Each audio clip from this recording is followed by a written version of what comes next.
नमस्कार। Astrology the medical science में आप लोगों का स्वागत है।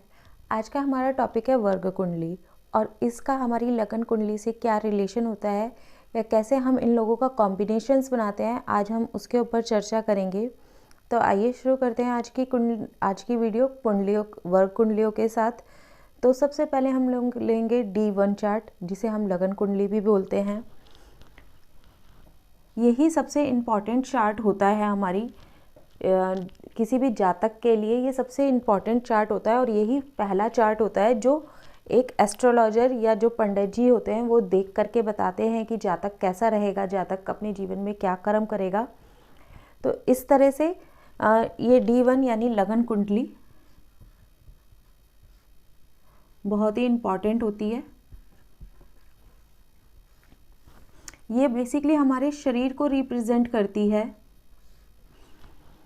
इसके बाद जो आगे के वर्ग आते हैं या आगे की जो कुंडलियाँ आती हैं या चार्ट भी बोल सकते हैं आप इंग्लिश में, तो उससे हम लोग कि जातक डिफरेंट एरियाज़ में क्या क्या करेगा उससे रिलेटेड होती है। जब हमें कुंडली की डीप एनालिसिस करनी होती है तो हमें उन वर्ग कुंडलियों का भी सहारा लेना पड़ता है।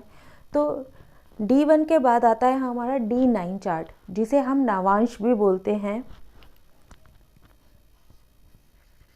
D9 नवमांश।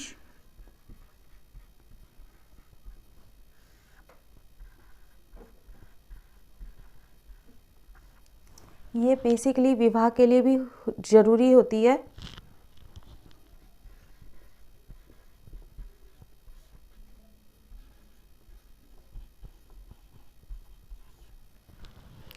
अगर D1 हमारा पेड़ है तो D9 उस पेड़ पे लगा हुआ फल होता है। अगर कोई बात D1 में अगर हमें नज़र आ रही है और अगर हम उसे D9 से भी टैली कर लेते हैं तो हम अपने फलों को यानी हम अपनी प्रेडिक्शंस को ज़्यादा अच्छी तरह से कह सकते हैं। अगर मान लीजिए D1 में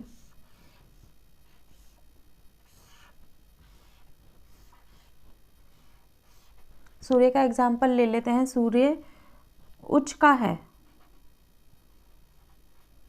सूर्य जो है मेष राशि में उच्च का है और अगर D9 में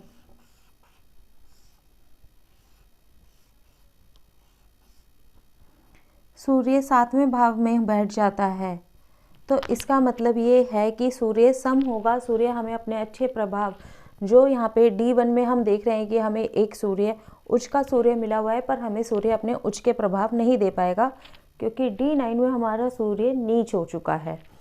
तो इसलिए हमें D9 जरूर देखना चाहिए किसी भी जातक का। आजकल बेसिकली ये दो चार्ट हमारी कुंडलियों में ज़्यादा इम्पॉर्टेंट हो गए हैं। इसके बाद आता है D2 चार्ट, जिसे हम होरा लगन बोलते हैं।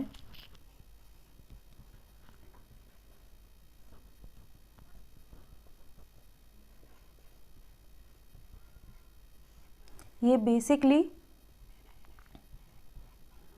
हमारे धन के लिए देखा जाता है कि हम धन, इसमें दो होरा बनती हैं, एक सूर्य की होरा, इसका डायग्राम ऐसा होता है।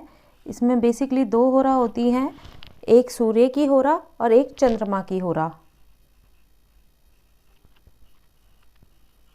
और जो हमारा लगन होता है उस पर हम ऐसे डबल लाइंस मार देते हैं तो इसका मतलब वो हमारा लगन वाली होरा हो गई है। इसके बाद आता है हमारा D3 चार्ट यानी ब्रेशकांठ चार्ट।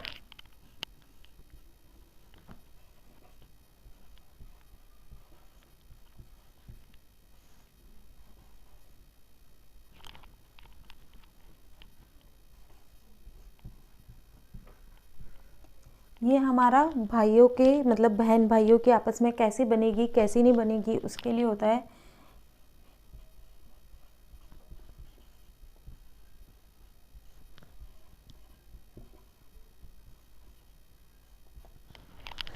इसके साथ मैं आपको एक बात और बताना चाहूँगी कि D9 में हम एक राशि के 9 टुकड़े करते हैं, इक्वल 9 पार्ट्स में डिवाइड करते हैं। D2 में यानी कि हमारी एक राशि होती है 30 डिग्री की,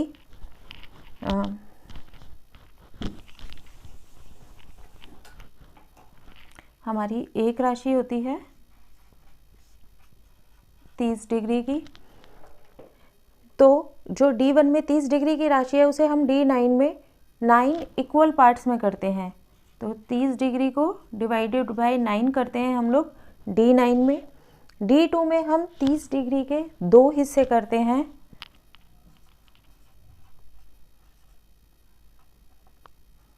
यानी कि 15-15 डिग्री का बनता है ये चार्ट। और D3 में हम एक राशि के 3 हिस्से करते हैं।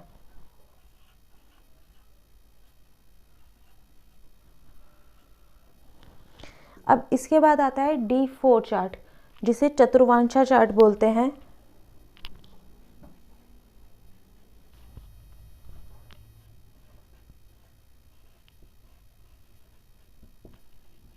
ये हमारा भाग्य से रिलेटेड होता है। अगर हमें अपना भाग्य देखना है, मतलब अगर जातक का हम भाग्य देखना चाहते हैं, तो हमें उसके D4 चार्ट को देखना पड़ता है। और आगे इस तरह से और भी चार्ट है। इसमें एक तरह महर्षि प्राशन ने 16 वर्ग बताए हैं। तो आइए हम अभी और भी चार्ट डिस्कस। इसके बाद हम लोग लेंगे D7 चार्ट। ये संतति के लिए होता है, इसे सप्तमांशा बोलते हैं।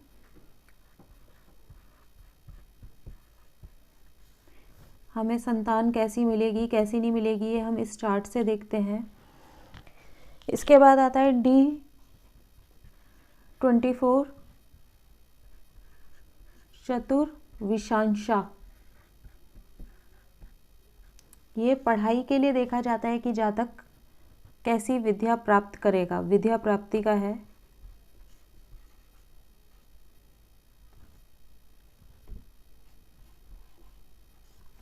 इसके बाद आता है D10 दशमांशा।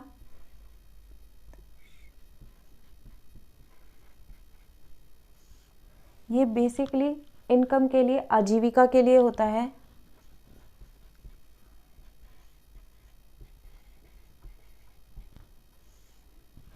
त्रिशांशा D30।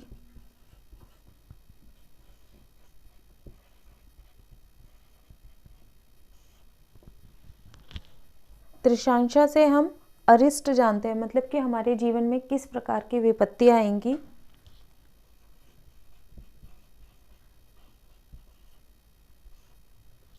D20 विशांशा। इससे हम कितने धार्मिक है, कितने धार्मिक कृत्य करेंगे उनके बारे में देखते हैं। हमारा धर्म कैसा रहेगा। तो इस तरह से मैंने आपको एक वर्क चार्टों का ओवरव्यू दिया कि हम किस वर्क चार्ट से क्या देखते हैं और कैसे हम अपने एनालाइज को और अच्छा कर सकते हैं कि हम एक वो भी देखें, एक वर्क चार्ट भी देखें। अगर कोई जातक हमारे पास आता है और वो पूछना चाहता है कि उसके बच्चे की पढ़ाई कैसी रहेगी या उसकी स्वयं की पढ़ाई कैसी रहेगी, तो उसके लिए हमें उसका D24 चार्ट भी ज़रूर कंसीडर करना चाहिए। इसी तरह से कोई विवाह के लिए आता है तो हमें D1 चार्ट और D9 चार्ट भी ज़रूर देखना चाहिए। D1 तो हम देखेंगे ही देखेंगे, उसके साथ हम ये बाकी की वर्ग कुंडलियाँ भी देखते हैं। तो आज के लिए इतना ही। अगर आपको इससे रिलेटेड कोई भी क्वेरी हो तो प्लीज़ मेरे को कमेंट बॉक्स में ज़रूर बताइएगा। थैंक यू, नमस्कार, धन्यवाद।